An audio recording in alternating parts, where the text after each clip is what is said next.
Hi there, I'm Peter Mayrick from Partners in Ministry. This is John Cotter from Partners in Ministry. We're so glad that you're with us today. This is our first webinar for 2023 as part of our webinar series to support church leaders and pastors. Partners in Ministry exists. We want to see flourishing churches across the world, but particularly in Australia and New Zealand. And so we do that by walking beside church leaders, walking beside pastors. And so today we are starting with the idea of the devotional life of a pastor. And so today's webinar, John is going to be talking mostly about the devotional life of pastors and why that is so important and what he's learned. If you're watching us live, please interact with us. You can make comments in the live chat. If you're watching this later on, you can always interact with us by emailing us or contacting us through our website. Our email address is simply info@partnersinministry, all one word.com. info@partnersinministry.com. Let's think about the devotional life of pastors. Welcome, John. It's so good to have you here, brother, and to hear your expertise in this. John, what are you passionate about? You've been with Partners in Ministry for almost a year, a little bit less, but tell me about you. You've been around in ministry for a long time. I'd love to hear what you're passionate about. Passionate, I think the main connection for me and what I love about being part of Partners is that it's a way to keep serving with a passion that I've had for decades. Mm-hmm. It's just a sense that there are servants of God out there on the front lines who need support. Yeah. And whether that's taken me to different places around the world and a whole just diversity of people, but the common thread in that is support of these amazing, brave, courageous Christian workers. Where else has it taken you around the world? Anywhere else?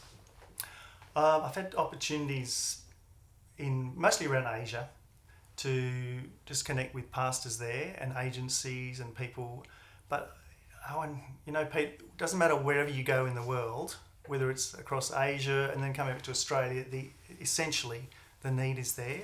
It's a tough gig working for Jesus. And you remind me, Ephesians 4, there is one God, there's one Jesus who died Absolutely. for all. And so as we go to devotional life of pastors, I guess there are going to be similarities. There are cultural differences, but it's going to speak to one, which is great.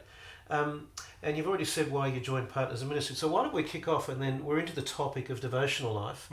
Why is this such an important topic? As we start, I think it's important to clarify that I'm speaking not out of amazing devotional life success, but maybe we should have even asked the question is, John, why do you continue to pursue a devotional life personally? And why do I continue to rabbit on about it to anyone I meet? Thank you. Because my experience is not one of great success. Still in the remedial class, but I'm not giving up. And there's a couple of reasons. There's many reasons, but a couple of them come to mind. Just as we talk about pastors, Peter, there's an element of there's the ethical, professional, logical aspect that you are a pastor involved in this role, so it's your job, sort of thing. You're a lifesaver. It's your job to be fit, kind of thing. And as in our pre-discussion too, you highlighted again, it was wonderful, the idea that if my primary role is making disciples, I must be a disciple. Isn't that true? So there's the logical sort of ethical professional aspect, and that's sometimes I reach that level. It's more the extrinsic motivation. It's like, just do it because it's part of the job. But there's more to it. Yeah, but it's a bit hypocritical to stand up and say, hey, folks, here I am in the pulpit. I really think you should get closer to God. And I'm not working towards that as well. Us Australians and Kiwis, we sniff hypocrisy, don't we? We smell it. And there's a good place to start. The authenticity factor is incredible. Authenticity. Thank you. Sorry, I interrupted. No, is absolutely. And I do, but where I try to end up is a bit more intrinsic and positive. Yes. In that, like all people, I think we're asking what, and especially in ministry, what am I doing? What's the purpose? What's the meaning? What's this? What's going on? And one of the most beautiful statements that we find in one of the catechisms was that we exist to glorify God and enjoy Him forever. And out of that truth, it's not just a doctrinal dead truth; it has life to it. And so when we're converted by the grace of God, this whole life-changing thing of reorientating our lives to glorify God and enjoy Him forever. It's that, I love that beautiful image of Peter. We're a people, a nation called out of darkness into His not average light, it's wonderful light. And it's that's to declare His praises. That's our new reason for living. Everything becomes aligned to bringing glory to Him. And Paul says in Corinthians, where it comes down to what you eat, what you drink. So it's not just what we say with our lips, it's our whole living. And actually that Peter passage, he goes on a bit later to say, live such good lives that the pagans praise God. And there's the glory to God that's holistic. It's not just on our lips, it's in our lives. And sort of that idea of this, a life orientated to the glory of God, but not just in a duty way. I love that bit at the end, to enjoy Him. And I mean, to be honest, I don't always get that enjoying bit. And yet there's just what we see in Scripture. I love that Psalm 73, Asaph, wrestling with seeing all these arrogant, prosperous people and wanting to be like them, but getting a revelation from God to say, there's nothing better than you. Who do I have in heaven? There's nothing besides you on earth. And he ends, I think, if I remember, he writes, it's good to be with God.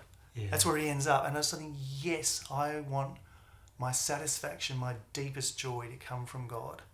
So if that's my goal, I think where I've ended up, in my experience and faith, is the best thing I can do to move towards that new orientation is a devotional life. Thank you. So it's a long-winded question. No, it's good. And I'm also reminded that when we were briefing earlier, you reminded me that the word devotion is a powered word.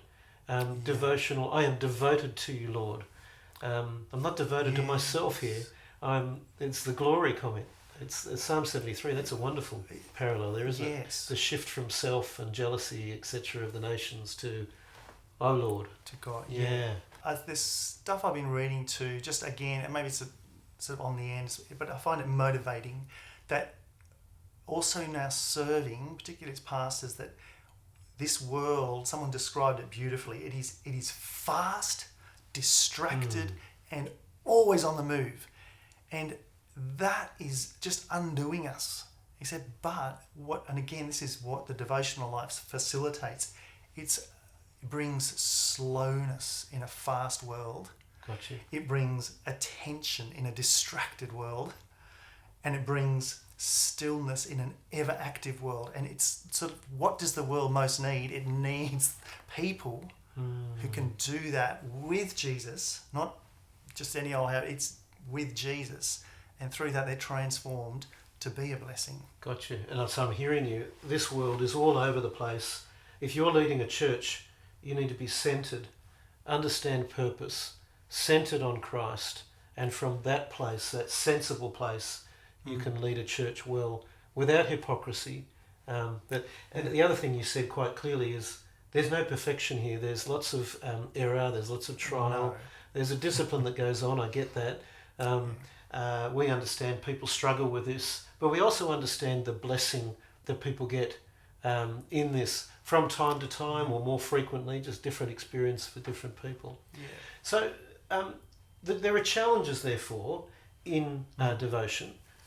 You said to me you like the language of barriers, assumptions and expectations, but why don't you sort of take us through, what do you think are the challenges for a pastor? There's a lot of information about that, and I think But just in reflecting, and in our discussion too, I was just for today maybe to look at areas that we maybe don't talk about or that aren't so much on the agenda, because that's the first thing is time that comes up, and in my work with clients that is right up there, time management, how do we do this. But I do just, and again from experience with working with, as we mentioned, Christian leaders across cultures in different parts of the world, one thing I found in common is this assumption that we go to a room of, say, other pastors or leaders, and we just make this assumption they've all got it together. Oh, yeah. And I'm the one who's struggling in this area. Yeah. It's that someone used that beautiful backstage, front stage thing that we just see the front stage and we assume, backstage is all clean and sorted, organised. Yeah. I, at the start, sort of was a bit hesitant. It's like, and this. But by the end of this, especially my time in China, I was very blunt. It's like, I'm looking out at all of you and I know we're all struggling in this area. Because I am. Why wouldn't you be? Exactly. Yeah, right. And it sort of doesn't matter who you are. So that's one message to communicate to people is, if you're struggling, you're definitely not alone. And that I think it's upsetting too, there's a little bit of, because it's part attached to our identity and our profession, that if I reveal this, it shows unprofessionalism, or I might lose my job, or what if everyone finds out? There's a shame involved in it. Yeah. So I think that's an assumption. Everyone's going fine and I'm not. But just going on to that, you use the word authenticity. Just admitting that there are times that it goes well and times that I'm not going well is truth. I've noticed when you bring pastors together, you mentioned in China, and someone says that, the damn gates open up and people say, me too. I mean, it happens with other things too. People in the church are struggling with this sort of situation. I struggle with that too. I'm not an island. But I know that if you say that from the pulpit, you're actually letting everybody in your church understand, me too. This is a wrestle. Yeah, yes. So I think that's the emphasis. It is hard. Yeah. And sometimes I'm not going so well is what we do. Rather than just giving a lip service, yes, of course it's hard, it's very hard. So, no, but it really is hard. I am really struggling. I really am dry. I feel totally disconnected from Jesus. It's that kind of opportunity to express that, which is quite a common thing for a lot of pastors. Yeah. So I guess normalising it, getting it out in the open, rather than making the assumption everyone's going okay. And the other aspect I've found, this varies from pastor to pastor and individual to individual in their background, is that we have this hunger and desire, but we know what to do, which I found is not necessarily the case. We know, like I grew up, family devotions. I'm a Scripture Union kid. It's in my blood. Scripture Union notes, absolutely fantastic. God bless Scripture Union. Yes.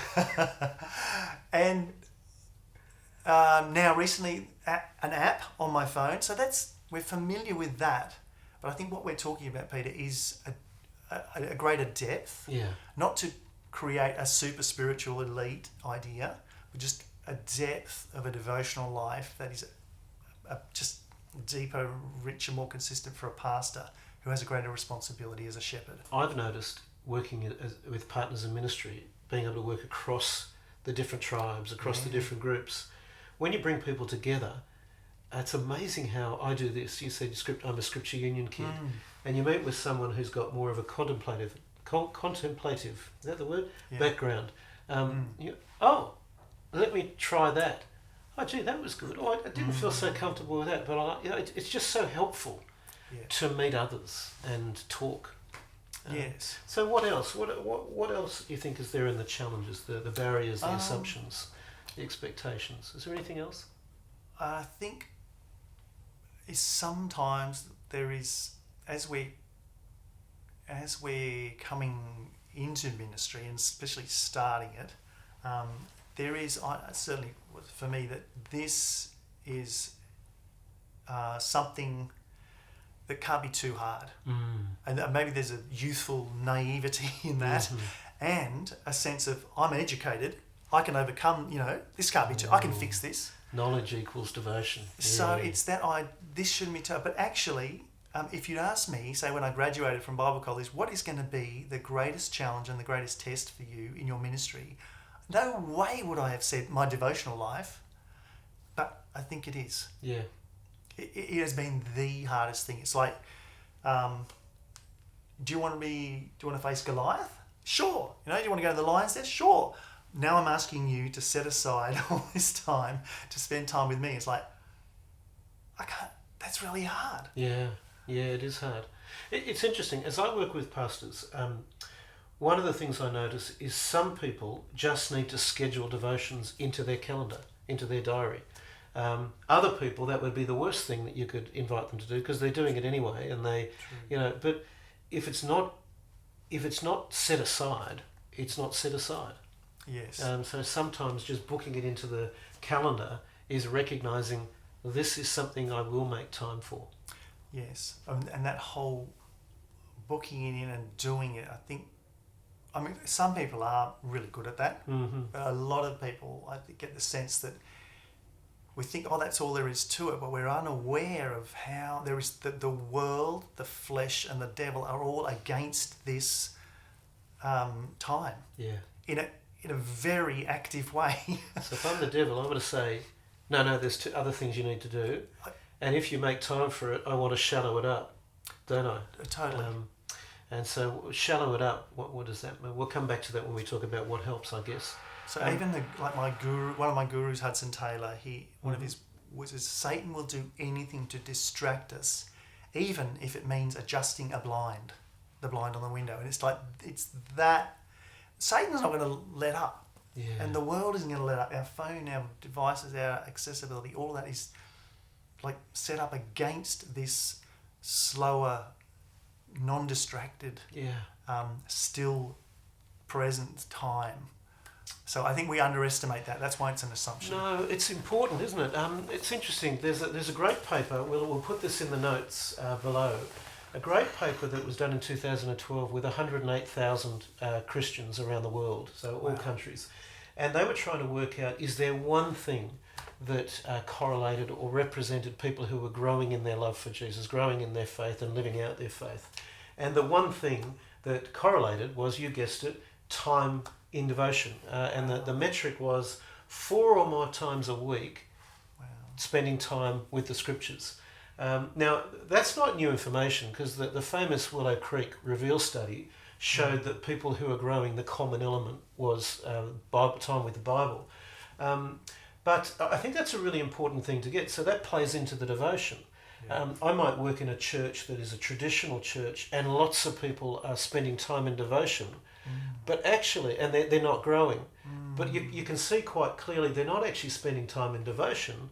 They're spending time in the Word, legalistically, but they're not sitting under the Word. They're just reading. And you can see that if you could help them to be more authentic, it would make a shift. Yeah. But the point that I wanted to make, which was the importance of this topic, devotional life of pastors, was one of the denominations, there was a study done of 30 ministers, and they asked those ministers, how much time do you spend in devotion each week? And then because they were in a denomination, they could look at the growth of those churches. And there is a direct correlation between the time spent in devotion of a senior pastor and the growth of that church. Now, I always want to be careful with this stuff. What does that mean? It could mean a whole bunch of things. It could just simply be, as the Apostle Paul said, imitate me as I imitate Christ. Yeah. Therefore, a pastor's in devotion, others are in devotion. It could be a spiritual thing. It could be. There are so many could-bes, but the truth was the correlation was there. This is really important, isn't it? It's a reality. Yeah. Yes. Was there anything else you wanted to say about the challenges at all? Well, I think that's a good segue actually into beyond assumptions is our expectations. Yeah, okay. And again, one that just in my hearing that doesn't come up on the what we read about devotions and things is this idea that devotional life will necessarily lead just to blessing, growth, success, fruit, and even personal maturity, and that for sure it will bring fruit of the Spirit in me. But I think what we don't talk about is it will also bring it, because it's transformation, it will bring pain. Yeah. It will bring sadness. It will cost us. I mean, you don't have to look anywhere past Paul to see a devoted man, and he wasn't living in comfort. So I think we need to be careful of that. Oh, I'm going to grow my devotional life and everything. That's just going to improve everything. Not just my church. I am going to be dad of the year, husband of the year, minister of the year. It's like, well, it's going to bless you, but be careful what blessing means. In ways. That's right. God, you say, God, grow me. That's the craziest prayer to pray. Yeah. Look out. Yeah, get ready. Yeah. So that's one that we don't talk about. And one that does come up, but maybe, again, not enough, is the grind of the devotional life. Yeah. It's not always euphoria and ecstatic or deep, intimate, life-changing thing. So sometimes that could be an expectation that we maybe just need to be careful. I think most people are aware of that. Yeah, we do kind of sell it that way, don't we? I think that's... Do this and you will. Yeah, that's right. Thank you. I've been trying this, and all I've had is tests and trials. It's like, what's happening? This wasn't what I signed up for. So, what did you learn in those trials? Yeah. Maybe that's the purpose of the devotion. Yeah, that's right. Totally, Peter. Yes. And the other expectation that is sad that we have is that I really want to spend time in this expanding my relationship with God and growing closer. And because I'm doing that, the people around me are going to be so supportive. They're going to be appreciating this, and they're going to understand. And it's like, well, that's a wrong expectation. Can I say that will be the case if every person is totally aligned with what God teaches me and what comes out. And we all know that that's not the case. Yeah. Well, I had a lovely chat with a client yesterday, and I was celebrating that he suddenly found he had a window of a couple of days. Yeah. So he spontaneously just went on a drive, a beautiful drive in the countryside. And he told me, he said, it was so refreshing. I've come back this week so refreshed, so good. But I didn't tell anyone that I went. No. And that's exactly it. It's like if he went, people would not be cheering him on. Yeah, that's right. So that's just a little, you'll get pushback. And it may not, it will probably be in-house pushback. Yeah, that's right. It'll be internal pushback from, this is a bit decadent, selfish, luxury kind of thing. So there's all sorts of pushback there. So it's not a natural, celebrated way of life, devotional life. Yeah. So it's just, again, that expectation of, everyone's going to be so happy about this. I'm going to find no guilt in this, but that's not the case. And so what you touch on there is a pastor needs to create the expectation that you want me to spend time with the Lord. You want me to be in devotion, but expect that I'm challenged. Expect that it's hard for me. Expect that things are going to change if God's at work. Yes. Thank you. So maybe you're raising that, Peter. That's helpful in that especially with our team and those close to us, that we are articulating what we're doing and why we're doing it. That I'm going on a retreat because, and this is how it fits into the kingdom. Yeah. And me shepherding you in the best way. It's that I think we do need to maybe talk about it. Yeah. Explain it to people more, and that's part of culture change as well. Yes, it is. We're shifting that way. There's the assumptions to be careful of, the expectations to be careful, and finally there are barriers. Yes, okay. And in this regard, this particularly relates to those, which is a lot of us leading churches and ministering churches, is our cultural baggage that we bring into this whole idea of communing with God at a deeper level. And this has been both my journey and the journey of many I've worked with, is just, and I think the privilege God's mercy to me is having the privilege of stepping out of my culture and then stepping back in.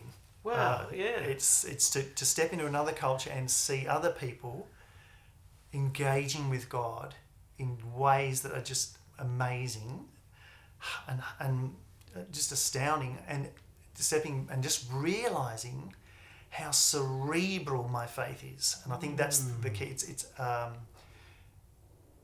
dominance of reason Yes. in our faith and how we relate to God is stronger than we think. Can I ask, was that an Eastern versus Western thing, or was that a inculcated versus not enculturated, if you like, versus... You know? Be experts out there who could analyse it better, but I think there's a lot of that whole Western, there's just enlightenment, reason, the dominance of the material, Yes. the scientific world, that even though we, as Christians, say we reject, or we don't reject it, it doesn't control us, it does. It Yes. dominates us. And so if there are aspects of our relating to God that we don't understand, that we're not in control of, and I feel this, there's and I've got a label for that, superstition or loopy, but it's a barrier to intimacy with God. Yes. And I have, to my shame, been in places where my educated, cerebral background has judged those, and I guess it's in a reason versus spirituality Yes. dynamic, that I'm coming with reason and they're very spiritual, and I've judged them, looked down on them, and then hanging out with them, I've been totally humbled and humiliated that I come with all my education, but their connection with God at a spiritual level is just so much richer and realer than me with all my degrees or whatever. Yeah, thank you. So that's a barrier, Pete. Yeah, I hear it. There's an arrogance in that too, isn't there? Yeah. And I take it, along with that arrogance, is a lack of respect for the sovereignty of God. I'm putting myself above the Spirit. My knowledge is more important than whatever God is doing. Yeah. So I'll only wear these lenses. Yeah, that's right. And if it doesn't make sense to me, if I can't control it, there's a lot in there. I've been challenged by a book by Mandy Smith, Unfettered, where she's just really insightfully encouraging us, or more than that, she's stronger, she's challenging us to remember the aspect of being part of the kingdom as childlike. She says we need to move towards becoming adult-like as well, but essentially we've lost this childlikeness, which can enter into mystery without knowing everything, without controlling everything. Yeah. That comes back to your glory of God comment right at the start. Devotion, that God might be given glory. Yeah. It's where the centre is, isn't it? Yeah. So that's one thing that maybe that's something to think about as people want to go deeper in their devotional life, to just be aware, is there a barrier? Do I demand that I understand everything? When we don't, even Paul, he talks about a knowing that surpasses knowing. And he prays for a spirit of wisdom and revelation, whatever that is. Yeah. It's like we don't have the words to articulate this reality, but we want them. Yeah. So, yeah. And yet Paul's speaking about mysteries. They're there, they're the real. He must have been tempted to fight that, given his background. Hey? For sure. Yeah. And yet he'd experienced it. Yeah. And that he couldn't, but he tried, I think. But so that's a barrier sometimes. So this is important for pastors. There are plenty of barriers. What does good look like then, in your experience? What have you learned? What does good look like for pastors? Again, in working with lots of church leaders, this is often on the agenda. What does it look like? Yeah. And I think through trial and error and making mistakes, that the template idea Yes. has been rearranged and edited multiple times, so that it's not a nothing, an unstructured anything time. Gotcha. But it has got, I guess, characteristics. And that's right, we talked too about principles. I think so the beginnings of what does good look like, it has the practicalities around it. Mm-hmm. So for me, the good in practical terms is that this, first and foremost, is a priority. Yeah. It's if I'm going to be someone who glorifies God and enjoys Him forever, this is a necessity, and it comes first. And like I think Eugene Peterson has the idea of, you get to your diary before anyone else does. You get to it, and that's a challenge, especially in a pastoral ministry, the 24/7 on call kind of thing, and that. But the idea is there, the ideal, with flexibility in there, and even with Jesus, he had his goal. Like the disciples, in I think it was Mark 6, come back from their short-term mission. Yeah, we've got to debrief this, guys. He gets the news, John the Baptist is dead. Okay, let's go and just debrief this. And 5,000 men, at least, and women and children follow them. So their plans are interrupted. Yeah. But Jesus feeds them. And then, it's lovely how Mark says it, he just dismissed the crowd. I can just imagine that. He's like, go away. Like, And even the disciples, get in the boat, go. Yeah. You guys go. I'm on time. That's right. And then he so it's not an uninterruptible schedule, yes, but he brings it back into balance and makes it his priority. So it's a priority, but he's not legalistic. That's interesting, isn't it? He still responds to the people and to the Lord. And we need to as well. Yes, it's like, no, I'm sorry, I know you're in hospital, but it's my prayer time now. Sort of that. There's flexibility in that, and we see that in the life of Jesus. But he never forgets. He always brings it back into balance. Yeah, and makes it his priority. So that's one thing, and what that means is the time is there. I say book it, protect it, and use it. Book it, protect it, and use it. Yes. Okay. So when it's that time, when it's my devotion time, that's what I'm doing, not checking social media. Yeah. It's just do it. Yeah. And then in that time, what does that time look like? Again, there are many aspects to this. There are many spiritual disciplines. Yes. But of all of them, I think, and especially if you're in doing Devotions 101, like I still feel I am, I encourage people just to have maybe 4 aspects. That it is solitude. Mm-hmm. It's just you and God, an audience of one, where there is no pretense. Yes. It's silence. It's a space free as much as possible of distraction. Yes. Even good distraction. So we need to be careful of that. Just it's a place I'm not going to be distracted, and my phone is off. Yes. I'm doing everything I can to make it that, and it's time. I don't know about other people, but it takes time to slow down. Yeah. To still my soul. It's all these switches that need to be turned off. And there's a beautiful phrase in one of the prayers, it's just to center my scattered senses. And it's a whole body thing to slow down and rest and breathe and prepare. Because I'm a human, I need this time. It's not something I can do in 15 minutes. Yeah. I'd actually be legalistic about that. I'd say, if you think 15 minutes is enough, you're kidding yourself. Yeah. Okay. If you want to be moving towards transformation and becoming that person. Okay. Time. So solitude, silence, time, and that it's not just random. It's around. It's with Jesus through the Word, by the Spirit. Mm-hmm. That it's not reading a document. It's Spirit made alive document, the living Word. That it's piercing through us.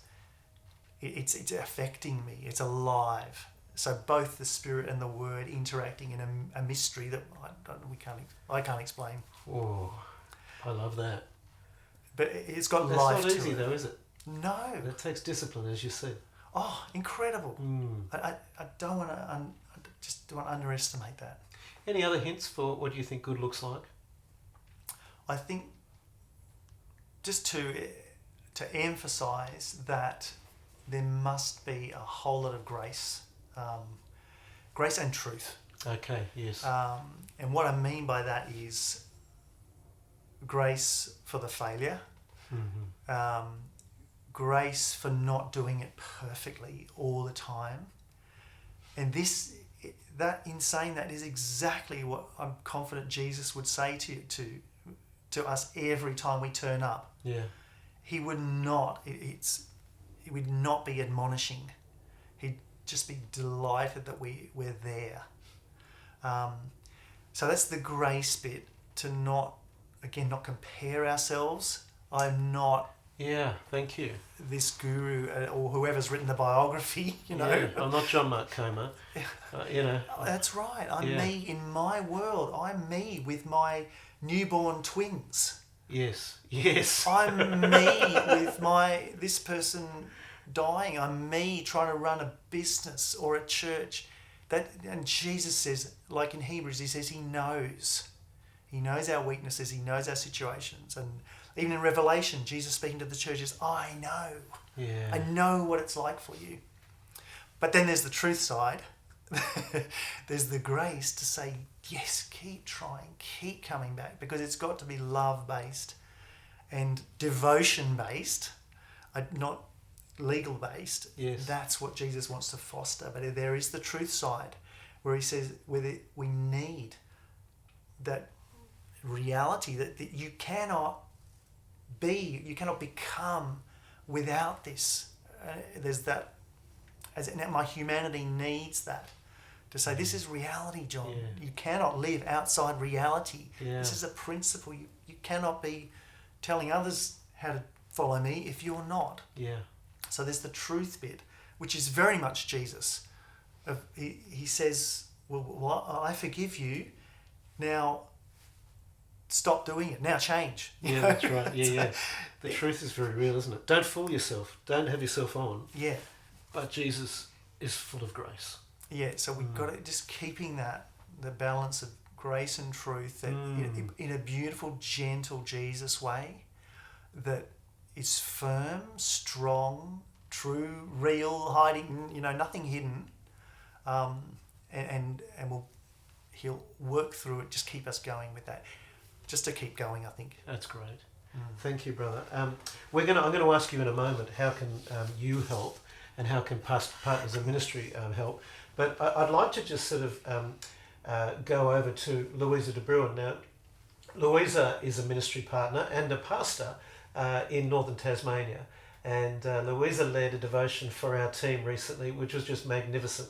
She had all of us take our shoes off, mirroring Christ washing feet. We didn't have to wash feet, but it was just transformational for all of us. So Louisa is going to talk to us about how a pastor's devotional life needs to look more like a reservoir than a concrete pump.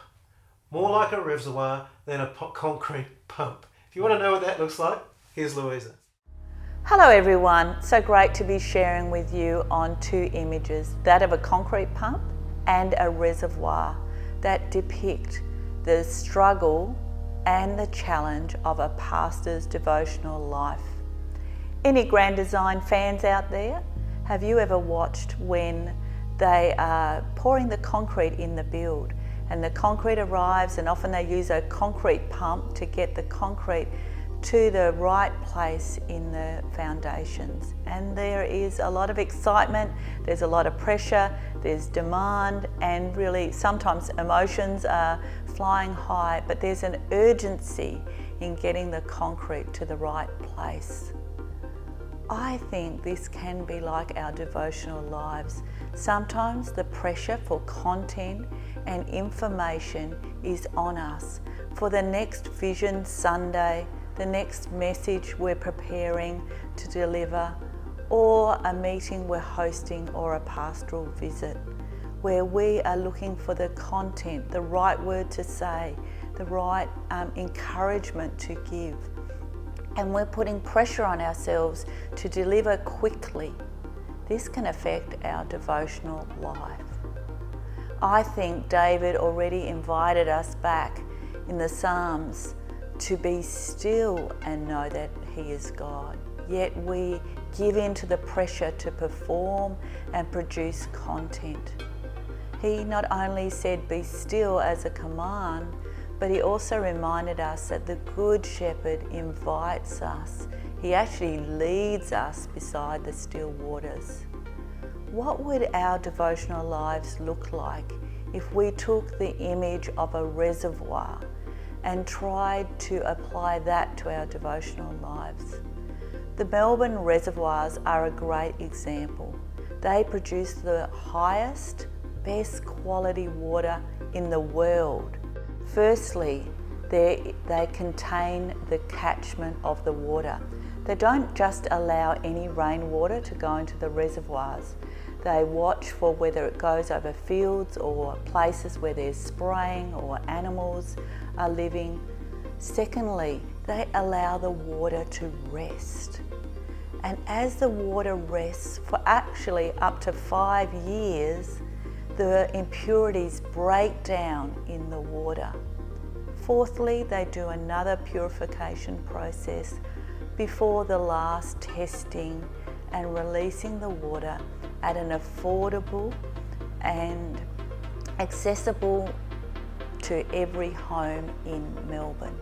Wow, what a picture where if we could in our devotional lives think about watching what comes into that space when we spend time with God, being careful to rest and lean into that stillness before God, and then purifying and testing what we have learned and how we have spent that time with God. What would our devotional lives look like if we took the image of a reservoir? Thanks so much, Louisa. Isn't that great? I love it. Now, John, we talked about we were going to come back to how can partners in ministry help pastors with their devotion. And I want to sort of go there now. Now, partners in ministry exist to see churches flourish. We want to see churches flourish. But we recognise that the way that we can most contribute to that is to help pastors. And we want to see pastors flourish. So when you look at our values, two of our values are healthy pastors lead healthy churches, and we want to see effective pastors effectively creating a culture of discipleship in the churches. Now, the number one way we help pastors then is by what we say walking beside them. Now, some people will say, what is walking beside? Well, some people call walking beside mentoring, some people call it coaching, some people call it pastoral supervision, others call it spiritual direction. We don't want to confuse the terms, so we just say we walk beside, which is working one-to-one or in groups with pastors. Now, so what do we do? How can we help? We exist, we're here to serve. And for all the reasons we've talked about today, just particularly for the health of pastors, so that they're encouraged and growing. Yes. So I'd say the key thing is we are available and we care. Yeah. And I think that in many ways that's what a lot of pastors who I ask are looking for. It's someone who's actually available, who's safe, who I can trust, who I can talk to, and many of them actually do ask for that dirty word, accountability. Yes. It's not. They're saying please. Like yesterday, I was with a guy. He was saying, "I want you to ask me every time we meet, how's my devotional life going?" And I was, okay, I will. I'll join you in this. And so that's why we exist. That's why these resources are made available to leaders. Yeah. Because as you said, if the leader is healthy, generally the church is then healthy. It just gives the church a much greater chance of being healthy and glorifying God. Too right. Pastor said to me, that I find that I let a lot of things I'd like to do lapse and not do. But the two things that I do every month are the two things that you've said you're going to hold me accountable to. The gentle hook of accountability means that I've got 4 weeks to do what I promised to Peter or to John or to whomever. Accountability is helpful, isn't it? It is, I think, and our humanity, we need it. Yeah. And it's very helpful. And if the goal is glorifying God and enjoying Him, then I find people are on board. Yeah. I say, yes, sign me up for that because of what it means, not because it's a power thing. Yeah, great. Because it's a blessing for them and their churches. So how do we do that? How do you do that? Well, there are, as you said, there's the one-on-ones, Mm-hmm. and that's a lot of my time is in that space where we can talk openly Mm-hmm. about these things, about these struggles, and not just in the sharing or the emotional encouragement way, but the practical way is that just let's work through this together, just taking steps to making it a reality, to making it work, to making, as we said at the start, what I believe is what I live, that the gap between those things, like we believe we are very limited in our power, so that is then transferred into these actions that demonstrate it, for example. Gotcha. So helping people to integrate the faith and action, the life. So that's one thing at the one-to-one level. Yep. And we've got lots of people who are available for that. Great. We've got about 30 people around the country. Yes. We have a method, which you may have heard there, 3GF, which is 3 Gs, how are you going, how are you growing, and how did you go, and then what's the focus for today. We do that routinely because we want to see people, we want to start with that question of the power, the importance of your discipleship, Pastor. So how are you going in life? Just in case we missed it, how are you growing spiritually? And whatever you'll give us permission to talk about. But we have that as a standard, don't we? And we've got about 30 people around the country and across into New Zealand. And they're here for that and for you. So it really helps. I think it just encompasses the giving comfort and support and challenge. Yeah. Which is, I think, what we need. It's not all comfort and they're there, going great, but it's also the challenge to grow, and that somehow someone outside your world can be part of that for what God is doing in you and in your church. Yeah. So that's wonderful. For the isolated minister, which is very common, that's a very helpful thing, isn't it? Oh, absolutely. Soul encouraging. There's just so much feedback from people. Just what a lifeline this is, and it's not necessarily because the person offering it is so great. It's just what it is. It's a place of safety and refreshment and openness and encouragement. So it's a wonderful gift to so many leaders. But apart from that, that's the one-on-one where we do the 3GF. There are other ways that partners. That's partly what I love about partners. Like if it's beyond me, it's bigger than me. Yeah, that's great. And there are people who are just amazing at facilitating retreats. And I'd say that is where, like I touched on the idea of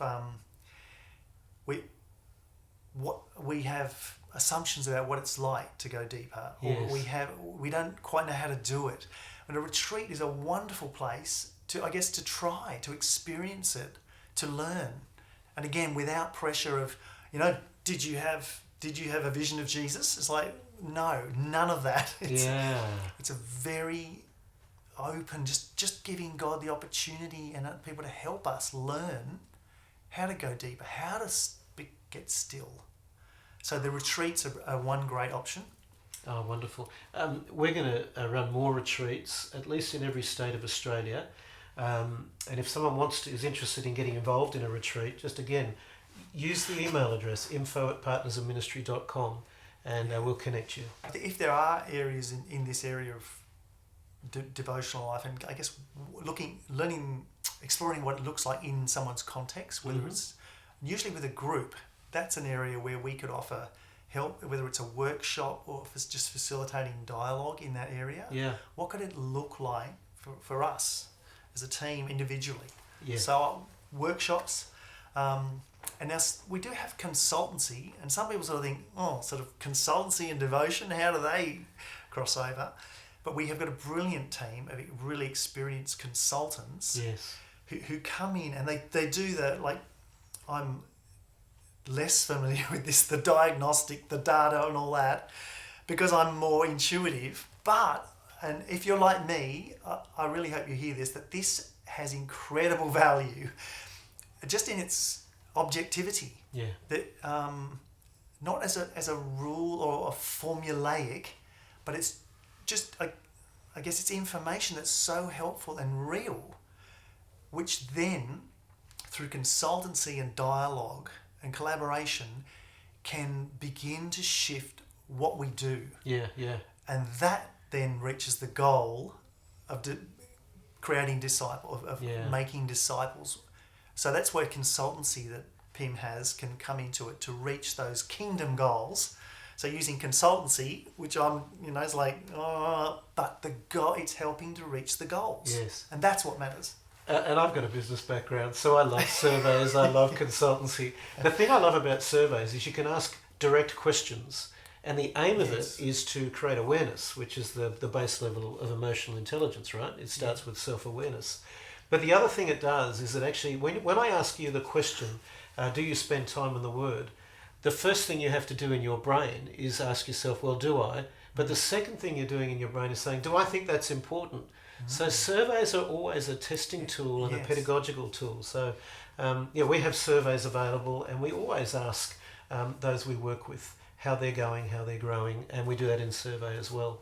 And that information, as I'm learning, again, it's counterintuitive, but it really does, but it really feeds back into then what I spend my time doing. Yeah. If this, then this, and it's not, consultancy surveys data are not or not against the kingdom. No, not at all. Beautiful tools. Not at all. Now, John, this has been really helpful for me. I hope it's been helpful for everyone online.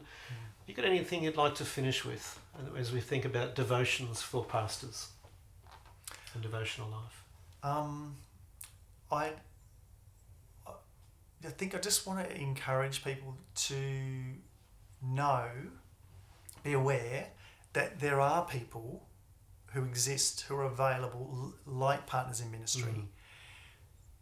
And that if you have any need at all whatsoever, approach us. And I guess the attitude of partners is, it doesn't matter what it is, we will join with you to walk alongside, to work it through, and not just in a, hey, that's a nice fuzzy feeling. It's like, no, we've got experience, gifting, resources, talent that can really make a difference. Yeah. So, throw it back at us. Give us a unique scenario that's really challenging you, and we'll do our absolute best. If we don't have a resource, we'll create one. Yeah. If we don't have something, we'll make sure it happens. Thank you. So I hope people can hear that. Reach out. Yeah, thank you. Please do, friends. And as John said, reach out. You can do that with our email address, info@partnersinministry.com. We'd love to hear from you. We'd love to work with you and support you. We'd love you to know that, well, God is for you and we're for you. We're praying for you on a regular basis. Please stay tuned for more of our webinar series to support pastors and leaders as they lead church. We would love to be able to serve you as you serve our Lord Jesus Christ in his mission to reach the world for his kingdom. Thanks so much for joining us today. I look forward to seeing you next time. May God bless you richly.